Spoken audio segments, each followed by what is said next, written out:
राजमाता जिजाऊ यांची संयुक्त जयंती आज होते आहे आणि आजच्याच या शुभदिनी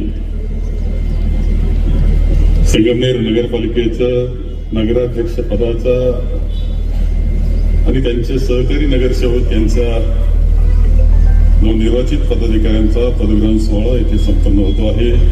जो साफसफाई करतो तो आज सगळे नागरिक हे सगळ्यांनी मतदान केलंय। सर्व पदाधिकारी कार्यकर्ते पत्रकार सर्व बंधू आणि भगिनी, आजचा महाराष्ट्रातल्या संपूर्ण संगमनेर शहराच्या इतिहासातला एक अत्यंत महत्वाचा दिवस आहे। 160 वर्षाची परंपरा आपल्या नगरपालिकेची आहे। एक उज्ज्वल परंपरा आहे, थोर परंपरा आहे आणि त्या परंपरेतलं पुढचं पाऊल आपण टाकतो। सौरती मैथिलीताईंनी आणि तिच्या सर्व सहकार्यांनी आज पदभार घेतलेला। निवडून येणं, त्याच्याकरता लोकांमध्ये जाणं, लोकांशी बोलणं, त्यांचा विश्वास संपादन करणं, यामध्ये आपल्या सर्व जनतेनं जो विश्वास दाखवला, महाराष्ट्रातला सगळ्यात मोठ्या विजयामध्ये आपलं नाव घेतलं जाते संगमनेरचं। तुमचं सगळ्यांचं अभिनंदन। अभिनंदन यांचं नाही, फक्त तुम्हा सगळ्यांनी ज्यांनी मतदान दिलं त्यांचं अभिनंदन केलं पाहिजे, त्या कार्यकर्त्यांचं अभिनंदन केलं पाहिजे की त्यांच्या साथ, त्यांचं प्रेम, त्यांचा विश्वास याच्यातून हे सिद्ध झालेलं आहे। आणि म्हणजे एक लक्षात घेतलं पाहिजे की मिरवणूक जोरात होते, निवडून आलो, गुलाल जोरात खेळला होतो, हार तुरे मोठमोठे असतात, पण मैथिलीताई जेवढा मोठा हार तेवढी काळजी मोठी, तेवढं जबाबदारी मोठी। हे सगळं गुलाल हार सोपं नाही बरं का कार्यक्रम। हा विश्वास आणि तो विश्वास पुन्हा वृद्धिंगत करण्याची जबाबदारी सोपी गोष्ट नसते। एखादं पद घेतो, जबाबदारी आपण घेतो, त्यावेळेस कौतुक माणसं करतात, हारतुरे देतात, पण त्याबरोबर तुमच्याकडून अपेक्षा सुद्धा करतात, हे लक्षात ठेवा। त्या अपेक्षेला पूर्ण पडणं ही खरी आपली जबाबदारी असते। त्या विश्वासाला आपण सार्थ ठरवलं, असं ठरवणं सगळ्यात महत्वाचं असतं। आणि म्हणून एक संधी मोठी असते, खूप मोठी संधी, सोपी नाहीये। मला आठवतं की 91 साली डॉक्टर सुधीरजी तांबे नगराध्यक्ष झाले। खूप चांगली बंपर प्रॅक्टिस होती, परंतु सगळे बोलले नगरसेवक करायचं, नगरसेवक करायचं, नगरसेवकाला नगराध्यक्ष। परंतु तिथून जी परंपरा सुरू झाली त्या सगळ्या नगराध्यक्षांचं अभिनंदन केलं पाहिजे, उपनगराध्यक्षांचं, सभापतींचं, नगरसेवक कोणी असो, विरोधी असतील, असे सगळ्यांचं केलं पाहिजे की त्यांनी संगमनेरला पुढे नेण्याचं काम केलेलं आहे। तुम्ही असं एक बोट ठेवून सांगू शकत नाही चुकलं, असं म्हणू शकत नाही। इतकी काळजी त्यांनी घेतली। बोट ठेवायला काय, बोट हातच ठेवता येईल, परंतु एक आपल्याला अंतकरणाला वाटलं पाहिजे, प्रत्येकाने आपल्या अंतकरणाला वाटलं पाहिजे का मी प्रामाणिक काम केलं, काही असेल, कोण जग काय म्हणून मला माहिती नाही, माझं अंतकरण सांगतंय की प्रामाणिक काम केलं, मनापासून केलं, प्रत्येक गोष्ट सचोटीनं केली, हे आपल्या अंतकरणानं पहिले सांगितलं पाहिजे। ती जबाबदारी तुमच्या सगळ्यांवर पहिले लक्षात ठेवा। आपलं अंतकरण खरं बोलतो ते आपलं अंतकरण। आता विरोधी टीका करावाच लागते, ती करणार टीका, विरोधी पक्ष असतोच, त्याला काय बिघडत नाही, तो लोकशाहीचा भाग आहे। पक्ष, सत्ताधारी पक्ष, विरोधी पक्ष हा लोकशाहीनं दिले, राज्यघटनेनं दिलंय, त्यामुळे ते काही वेगळं चुकीचं असं बिलकुल मांडण्याचं काही कारण नाही। त्यांनी त्यांचं काम केलं पाहिजे, त्यांनी सचोटीनं केलं पाहिजे, चुकीचं नाही। आलं तोंडाला बोलला असा कार्यक्रम नसला पाहिजे, त्यांनी योग्य मांडलं पाहिजे की हे तुमचं चुकलं। त्याची जेव्हा पूर्वीच्या काळात असा असायचा, विरोधी पक्षाचा सन्मान असायचा, तो सन्मान आपल्या संघटनेने आजच ठेवतो। अजूनही काळजी घ्या, महाराष्ट्रात जो काल धुमाकूळ झाला ना, तुम्ही पाहिलं का नाही, काय धुमाकूळ चाललाय, कुठे महाराष्ट्र चाललाय, काळजी वाटून जाते। अरे तुम्ही आपण काळजी घेऊ का, संगमनेर कसं होणार नाही, आपण असू किंवा विरोधी असू, आपण काळजी घेऊ का, संगमनेर कसं उद्यायचं नाही, तो धुमाकूळ इथे नसला पाहिजे, संगमनेरमध्ये नसला पाहिजे। संगमनेरची एक परंपरा आहे, एक चांगली परंपरा आहे, आपल्याला ती पुढे नेण्याचं काम करायचं। तुमच्यामध्ये एक जबाबदारी, वर्गाताईपर्यंत सगळ्यांनी जे काम केलेलं आहे तेव्हा बऱ्याच गोष्टी खूप चांगल्या केल्या, आणखी शोधायला आणखी चांगलं काय करता, जे केलंय तिची गुणवत्ता कशी वाढवता येईल आणि मी आपल्या सगळ्यांना नागरिकांना सुद्धा विनंती करतो, तुमच्या सहकार्याशिवाय काही शक्य असतं असं काही मानण्याचं कारण नाही. तुमचं सहकार्य लागणारच. इथं विषय निधीचा निघाला. निधी असतो, निधी लागतो, निधी आणावा लागतो, निधी खर्च करावा लागतो. पण काही गोष्टी अशा असतात त्या बिगर खर्चाच्या असतात. तुमचा कचरा उचलायला निधी लागतो असं समजायचं कारण नाही. यंत्रणा आहेच. बिगर निधीचं सुद्धा होऊ शकतं. कचरा उचललाच गेला पाहिजे. कचरा कोणी टाकणार नाही याची काळजी घेतली पाहिजे. तुम्ही म्हटलं कोल्हा डॉक्टरांना तर ओळखलं नाही असं म्हटलं कोणी अधिकाऱ्यांनी. याच्याकरता तो फ्लेक्स लावतात लोक, मला ओळखात. काही काहींचे डोके उलटे झाले 6 महिने. एकटा गेली बहुत विरोध करतो त्यांचा कार्यक्रम केला, ते गप झाले. उलटे डोके झाले, हात फडफड करता येते का सगळं तरी माझं राहू द्या, उलटा होईल पाहू द्या. लोकांनी ओळखावं तुम्हाला चांगल्या कामाकरता ओळखावं. तुमच्या जबाबदारी संगमनेरची तुमच्या सगळ्यांवर. सुंदर झालं पाहिजे, स्वच्छ झालं पाहिजे आणि सुखी झालं पाहिजे, आनंदी असलं पाहिजे. संसारात जसे थोडेफार काही ना काही चालतं. तुम्ही काही संसार करतात, प्रमुख माणसं तुम्ही सगळं चांगलं चाललं, काही ना काही येतं, रोजचे नवे प्रश्न असतात. जसे हा मोठा संसार आहे, मोठा प्रपंच आहे, थोडं राहणार तर तो सोडवण्याचा प्रामाणिक प्रयत्न केला आम्ही, हे आपण दाखवून दिलं पाहिजे. प्रामाणिक प्रयत्न आहे आमचा, सोडवतो आम्ही प्रश्न. येणार प्रश्न, येणार नाही असं नाही, येणार प्रश्न, पण आम्ही सोडवतो सुद्धा प्रामाणिकपणे. रोज प्रश्न येणार आहे. मैत्री ताई बसावं लागणार ऑफिसला. आपल्या आईकडे आता मुलं पाठवून द्या मुंबईला शिकायला.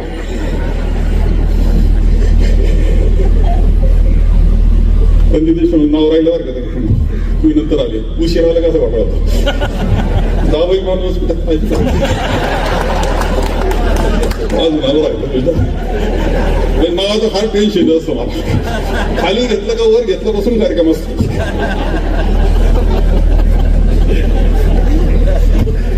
आमचे सगळे दुःख सांगून चालू का तुम्हाला.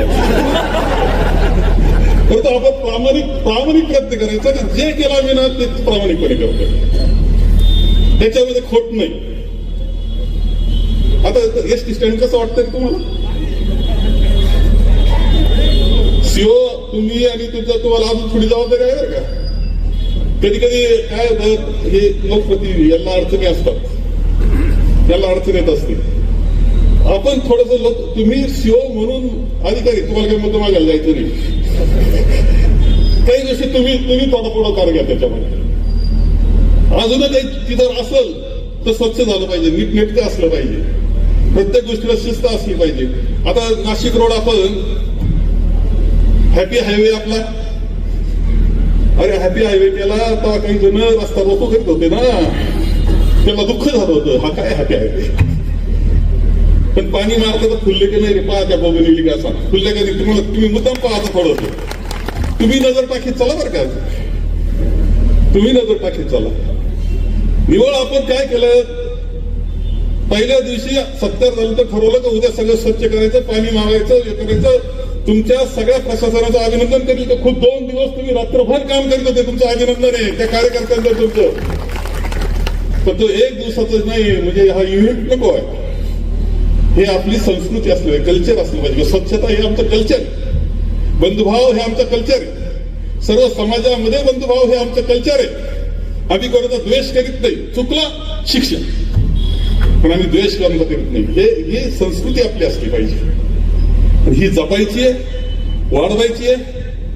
आणि हे संगमनेर आणि संगमनेर तालुका सुद्धा लक्षात ठेवा, संगमनेर आणि संगमनेर तालुका वेगळा काढता येत नाही. साखर कारखाना चालतो, 4 पैसे तिथे येतात, ते बाजारपेठेत येत असतात. त्यामुळे माझा आमचा त्याचा काय संबंध असं नाही, संबंध आहे एकमेकाचा. अर्थव्यवस्थेचा संबंध एकमेका गुंत आहे. सगळ्या अनेक नाते संबंधांचा आहे, प्रेमाचा संबंधांचा आहे, स्नेह संबंधांचा आहे, सगळं आहे. संगमनेर सुंदर झालं पाहिजे, स्वच्छ झालं पाहिजे. तालुका सुद्धा त्या पद्धतीने आपल्याला करायचा आहे. अंमली पदार्थ हा शब्द ऐकू येतो, पुन्हा ऐकायला यायला नाही पाहिजे तो असा. धुमाकूळ राज्यात नाही, आम्ही वेगळे आहोत आणि आम्ही सिद्ध करणार आहोत. तुम्ही असो, आम्ही असो, विरोधक असो, आपण सगळे ठरवायचं की आम्ही वेगळे, संगमनेर वेगळ्या पद्धतीने आम्ही निर्माण करू आणि राज्यानं आणि देशानं आदर्श घेतला पाहिजे इतकं सुंदर करू. हा विश्वास निर्माण करण्याचं काम आपल्या सगळ्यांना त्याकरता काम करायचंय. यासाठी मैथिलीताई तुम्ही, तुमचे सगळे नगरसेवक, तुमचे सर्व सीओ सह आमचा शेवटचा जो असेल कर्मचारी त्याच्यापर्यंत तुम्हा सगळ्यांना आम्ही पाठीशी आहोत. आम्ही सगळे पाठीशी आहोत. तुम्ही काम करा, आम्ही तुमच्या पाठीशी असं आम्ही या निमित्तानं सांगतो. तुम्हाला शुभेच्छा देतो आणि 2 शब्द संपवतो. निवडणूक खऱ्या अर्थाने लढलो आणि जिंकलो ते आदरणीय बाळासाहेब थोरात साहेब, त्याचबरोबर डॉक्टर सुधीरजी तांबे, दुर्गाताई तांबे, विश्वासराव मुर्तडक, दिलीपराव कुंड, कैलास शेठ लोणारी आणि या शहराच्या नवनिर्वाचित नगराध्यक्षा डॉक्टर मैथिली तांबे आणि उपस्थित सगळेच बंधू भगिनी, आपण सर्व व्यासपीठावरील सर्व नगरसेवक नगरसेविका, आपल्या सगळ्यांचं मी सर्वात प्रथम खूप खूप मनापासून आभार मानतो की अत्यंत मोठी अशी संधी या संगमनेर नगरपालिकेच्या निवडणुकीच्या माध्यमातून आपण सगळ्यांनी आम्हाला दिलेली आहे. आताच राजेश भाऊ मालपानी, मनीष भाऊ मालपानी, गिरीश भाऊ मालपानी हे सर्वजण या ठिकाणी पाठिंबा देण्यासाठी या कामामध्ये पुढाकार कसा घेता येईल यासाठी ते या ठिकाणी आज उपस्थित आहेत. आणि राजेशभाऊंनी सांगितलं त्या पद्धतीने कोणत्याही शहराचा विकास करायचा असेल तर नागरिकांना देखील तेवढीच जबाबदारी पार पाडावी लागते. सुरुवात तिथून करावी लागते. कचरा टाकू नका हे नगरपालिका सांगू शकते, पण कचरा टाकणाऱ्यावर दंडही करू शकते, पण शेवटी त्याचे हात जे आहे ते काय कोणतं नगरपालिका थांबवू शकत नाही. आता एखाद्याने दंडच भरायचा ठरवला तर त्याला कोणीच काही करू शकत नाही. त्यामुळे निश्चितपणे नगरपालिकेच्या माध्यमातून संगमनेर 2.0चं आपण एक विजन दाखवलं. संगमनेरला एका मोठ्या उंचीवर घेऊन जाण्याचं एक स्वप्न आपण सगळ्यांनी पाहिलेलं आहे. या मुख्य अधिकारी दयानंदजी गोरे इथं बोलत असताना त्यांनी सांगितलं की 160 वर्षांची ही नगरपालिका आहे. 1860 साली याची स्थापना झालेली आहे आणि पुढच्या 2035 साली याला 175 वर्ष पूर्ण होणार आहे. अशी ऐतिहासिक नगरपालिका होतीये. 2047 साली आपण विकसित भारताचं स्वप्न पाहतोय की देश आपला विकसित होणार आहे, 100 वर्ष पूर्ण करतोय. महाराष्ट्र जो आहे तो 2047 मध्ये आपण पाहतो की विकसित महाराष्ट्राचं स्वप्न आपण पाहतोय. त्याचप्रमाणे 2035 मध्ये ही संगमनेरची नगरपालिका, संगमनेर शहर जेव्हा 175व्या वर्षामध्ये पदार्पण करेल त्यावेळेस आपण देखील एक स्वप्न पाहिलं पाहिजे का संगमनेरला एका वेगळ्या उंचीवर घेऊन जाण्याचं काम आपण सगळ्यांनी केलं पाहिजे. आणि हे सगळं करत असताना त्याला एक विजन देणं, त्याच्यातून काम करणं, त्याच्याकडून काम करून घेणं, या सगळ्या गोष्टी निश्चितपणाने आम्ही करू शकतो. मात्र ह्याच्यामध्ये हे जे आहे ते सगळ्यांनी एकत्रित राहून काम करण्याची गोष्ट आहे. मला इथं आज आपण सावित्रीबाई फुलेंची जयंती साजरी करतोय. राजमाता जिजाऊंची देखील तिथीप्रमाणे आज जयंती आहे. म्हणूनच आज आपण पाहिलं की सगळं महिलांचाच कार्यक्रम आपण आज या ठिकाणी आयोजित केलेला आहे. 2 आमच्या महिला नगरसेविकांनी इथं भाषण केलं. खरं तर त्या खूप बोलतात, पण बहुतेक ते वाचून बोलायच्या दडपणामुळे त्या कमी बोललेल्या नाही. तर तशा त्या दोघी पण, प्रियांका शहा पण बोलणारे आहेत आणि बसून भाषण पण त्यांनी फार चांगले केले निवडणुकीमध्ये. प्रियांका शहानी पण केले आणि आपल्या सरोजिनी पगडालनी पण खूप चांगले भाषण केले. पण आता ते एवढे माणसं वगैरे सगळं नवीन नवीन पाहिलं की जरा दडपण येतच, त्याच्यामुळे साहजिक आहे. परंतु निश्चित येणाऱ्या काळामध्ये या चांगल्या तयार होतील याची मला 100% खात्री आहे. समोर विजन आम्ही ज्यावेळेस ठेवलं त्यावेळेस हा जो जाहीरनामा आपण तयार केला हा जनतेच्या चर्चेतून, जनतेने जे जे प्रश्न सांगितले त्याच्यातून खऱ्या अर्थाने तयार झालेला हा संगमनेर 2.0चा जाहीरनामा आहे. त्याच्यातल्या पहिल्या 100 दिवसात काय काम करणार त्या कामाची सुरुवात देखील आपण निश्चितपणाने केलेली आहे आणि पुढच्या 100 दिवसांनंतर त्याचं प्रगती पुस्तक आणि त्याचा लेखाजोखा देखील आम्ही तुमच्या समोर ठेवणार आहे का या 100 दिवसात आम्ही काय काय काम केलेलं आहे. एवढंच नाही तर आज या ठिकाणी मुंबईवरून खास राजेश भाऊ प्रजा फाउंडेशन म्हणून एक NGO आहे जे मुंबई महानगरपालिकेच्या सगळ्या नगरसेवकांचं कामाचं मूल्यमापन करत असतात की ते कशा पद्धतीने काम करतात. आजच आपण संगमनेर नगरपालिकेचा आणि प्रजा फाउंडेशनचा MOU साईन करतो आहे आणि संगमनेरच्या नगरसेवकांचं देखील मूल्यमापन कामाचं होणार आहे. आणि दर 1 वर्षाला त्या नगरसेवकांचं प्रगती पुस्तक तुमच्या घरपोच करण्याचं काम आम्ही करणार आहे का त्या नगरसेवकांनी काय काम केलं आणि काय काम करू शकले नाही किंवा काय अजून चांगल्या पद्धतीने ते करू शकतात अशा पद्धतीचे एक प्रगती पुस्तक देखील आपण करणार आहे. कारण शेवटी आपल्याला परमपूज्य डॉक्टर बाबासाहेब आंबेडकरांनी संविधान दिलं. हे संविधान देत असताना आपल्याला एक मतदानाचा अधिकार दिला.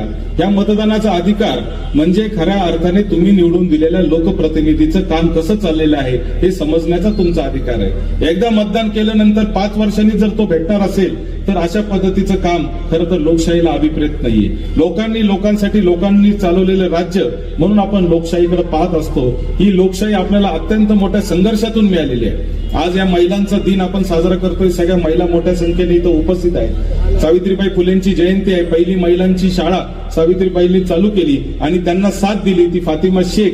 त्यांचा देखील आज आपण मुद्दाम या ठिकाणी फोटो ठेवलेला आहे. कारण सावित्रीबाई फुले एकट्या नव्हत्या, त्याच्याबरोबर फातिमा शेख होत्या की ज्यांनी खऱ्या अर्थाने सावित्रीबाईंना सावित्रीबाई केलं होतं. आणि म्हणून त्यांना देखील आज आपण अभिवादन करत असताना मला एक गोष्टीचं आपल्या सगळ्यांना विनम्रपणे सांगायचंय की ज्या पद्धतीचे प्रत्येक नागरिकाचे अधिकार असतात त्याच प्रमाणे प्रत्येक नागरिकाचे काही कर्तव्य पण असतात.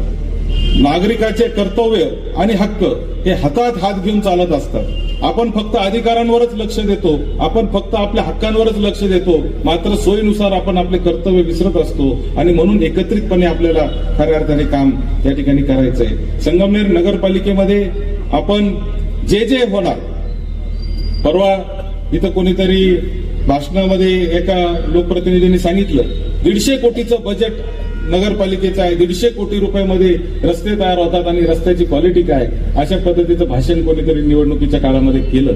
अर्धवट अभ्यासातून केलेलं भाषण आहे. संगमनेर नगरपालिकेचं बजेट जे आहे म्हणजे स्वतःचं उत्पन्न हे फक्त 15 कोटी रुपयाचं आहे. फक्त 15 कोटी रुपये उत्पन्न संगमनेर नगरपालिकेला जे मिळतं ते फक्त घरपट्टी, पाणीपट्टी, विविध प्रकारचे टॅक्सेस आणि त्याचबरोबर ते दंड किंवा हे गाडे आपण जे दिले त्याच्यात येणारं भाडं की तुम्हाला जन्ममृत्यूचे दाखले काय 50-100 रुपये ते भरावं लागतात ते एवढंच फक्त संगमनेर नगरपालिकेला 15 कोटीचं उत्पन्न आहे. जेव्हा की खर्च हा संगमनेर नगरपालिकेचा 165 कोटी रुपयाचा आहे. हे वरचे जे 150 कोटी रुपये मिळतात हे संगमनेरला शासनाच्या माध्यमातून वेगवेगळ्या अनुदानातून मिळतात आणि म्हणून नगरपालिकेचा कारभार हा 100% शासनाच्या भरोशावर खऱ्या अर्थाने चालू आहे. इथल्या पगाराला सरकार पैसे देतं, इथल्या रस्त्यांना सरकार पैसे देतं, इथल्या प्रत्येक छोट्या मोठ्या कामासाठी सरकार पैसे देत असतं. आणि म्हणून निश्चितपणे संगमनेर नगरपालिकेच्या समोर एक आपल्याला मॉडेल उभं करायचंय का आपलं उत्पन्न कसं वाढलं पाहिजे आणि सरकारवरचं आपलं डिपेंडन्सी जे आहे, सरकारवरचं जे आपण अवलंबून आहोत ते कमी कसं करता येईल, आपलं स्वतःचं उत्पन्न कसं वाढवता येईल, तरच खऱ्या अर्थाने आपण नागरिकांची कामं करू शकणार आहे. या ठिकाणी मला आपल्याला या निमित्ताने हे पण सांगायचंय की आम्ही प्रभाग समित्या तयार करणार आहे. प्रत्येक प्रभागामध्ये येऊन तिथल्या खर्चाचं नियोजन कशा पद्धतीने होणार आहे त्याचं देखील एक नियोजन आपण करणार आहे. नागरिकांशी चर्चा करूनच या ठिकाणी कामं होणार आहे. अशा पद्धतीचं एक वेगळं मॉडेल संगमनेर नगरपालिकेचं निश्चितपणाने येणाऱ्या काळामध्ये आपण उभं करणार आहे. संगमनेर नगरपालिका ही महाराष्ट्रातली एक आदर्शवत अशी नगरपालिका असेल अशा पद्धतीचं काम येणाऱ्या काळामध्ये निश्चितपणाने आपण करणार आहे. डॉक्टर मैथिली तांबे या उच्च शिक्षित आहेत. त्यांना समजतो विषय, लगेच समजतो, त्याच्यातून त्या काम करू शकतात आणि म्हणून निश्चितपणाने मला खात्री की त्या आणि त्यांच्या सोबतचे सगळे नगरसेवक हे निश्चितपणाने एक चांगल्या पद्धतीचं काम करतील. कचरा होऊ देत नाही, घरामध्ये काही होत नाही, पण शेजारच्या अंगणामध्ये कसं केर ढकलून देतो ना आपण, असं ढकली आपल्याला करता येणार नाही. हे गाव आपलं आहे. आपल्याला काही कठोर निर्णय घ्यावे लागतील, गावाला शिस्त लावावं लागेल. गावामध्ये ज्या काही बेशिस्त गोष्टी आहेत त्याच्यामध्ये पण आपल्याला त्याच्यावर आळा आणावं लागेल. आपण आज पाहतो की आपल्या गावामध्ये पार्किंगची फार मोठी समस्या निर्माण झालेली आहे. आज रस्त्यावर कोणी पण कुठेही कशा पद्धतीने त्या ठिकाणी गाड्या लावतोय, उभं राहतंय. आम्ही पार्किंगची व्यवस्था केली. 3-4 ठिकाणी आता पे अँड पार्क केले. पे अँड पार्क मध्ये लोक जाऊन गाड्या लावतात आणि पैसेच भरत नाही. मग नगरपालिकेने त्यांना नोटीस पाठवली तर तुम्ही रोज गाड्या लावतात, पैसे भरत नाही. आता त्यांनी लगेच नगरपालिकेत ती नोट कमी करावं लागतील असे माझ्याकडे काल एक अर्ज आला होता. मी सांगितलं स्पष्टपणे की त्याच्यामध्ये काही करू शकणार नाही. जो काय निर्णय आहे शेवटी तो आपल्याला पाळावा लागेल. जो नियम आहे तो आपल्याला पाळावा लागेल, त्याला पर्याय नाही. कारण आपण रस्त्यावर जर गाड्या लावल्या तर त्याची गैरसोय नागरिकांना होत असते. असा दाखला हा तुम्हाला पुढच्या काळामध्ये घरपोच मिळण्याची व्यवस्था आम्ही करणार आहे. कोणालाही जन्म आणि मृत्यूच्या दाखल्यासाठी नगरपालिकेत येण्याची आवश्यकता नाही. पहिला दाखला. दुसरा दाखल्याच्या वेळेस कदाचित तुम्ही हरवला, काय झालं, नंतर द्यावं लागेल. ते काय आज सावित्रीबाई फुले यांची जयंती आहे. त्या म्हणायच्या, ज्ञान आणि स्वाभिमान मिळालं की स्त्री स्वतःचे आणि समाजाचे भविष्य घडवते. त्याच विचाराचा मी अभिवादन करते. आदरणीय व्यासपीठ आणि माझे प्रिय संगमनेरकरांनो, आजचा दिवस हा खूप महत्वाचा आहे. आपण दिलेल्या विश्वासामुळे मला नगराध्यक्ष म्हणून सेवा करण्याची संधी मिळाली. ह्या विश्वासासाठी मी मनापासून तुमच्या सर्वांचे आभारी आहे. मी आज इथे एक व्यक्ती म्हणून नाही, तर संगमनेरमधील प्रत्येक कुटुंबाची प्रतिनिधी म्हणून इथे उभी आहे. संगमनेरमध्ये आलेल्या सुनेला तुम्ही मुलीसारखं प्रेम देऊन आज या ऐतिहासिक शहराचा प्रथम नागरिक केले आहे. माझ्यासाठी हे पद म्हणजे मान नाही, सेवा करण्याची एक संधी आहे. ही खूप मोठी जबाबदारी आहे माझ्यावर. आजवर आमच्या कुटुंबाने जनतेसोबत जो सेवाभाव जपला आहे, तोच सेवाभाव पुढे कायम ठेवून प्रत्येक नागरिकांची अडचण आपलीच आहे या भावनेने काम केलं जाईल. जनसेवा ही ईश्वरची सेवा, हेच संगमनेर नगरपालिकेचे ब्रीद वाक्य आहे व हे त्या सत्यात उतरण्यासाठी आम्ही सर्वजण काम करू. मी आणि माझी सर्व टीम, संगमनेर सेवा समितीची सगळी सर्व टीम संगमनेरमधील प्रत्येक नागरिकांसाठी कोणताही भेद न ठेवता काम करू. सावित्रीबाई फुले, राजमाता जिजाऊ, पुण्यश्लोक अहिल्याबाई होळकर, झाशीची राणी लक्ष्मीबाई, मदर टेरेसा, रमाबाई आंबेडकर व फातिमा शेख यांना अभिवादन करून आपल्या सर्वांना एकच शब्द देते की मी लोकनेते बाळासाहेब थोरात साहेब, डॉक्टर सुधीरजी तांबे, दुर्गाताई तांबे आणि आमदार सत्यजित दादा तांबे यांच्या मार्गदर्शनाखाली मी माझ्या टीम सोबत संगमनेर 2.0 ही विकासाची संकल्पना प्रत्यक्षात आणू. आपल्या प्रेमासाठी, विश्वासासाठी आणि आशीर्वादासाठी मी आपली मनापासून ऋणी आहे. धन्यवाद. जय हिंद, जय महाराष्ट्र, जय भीम.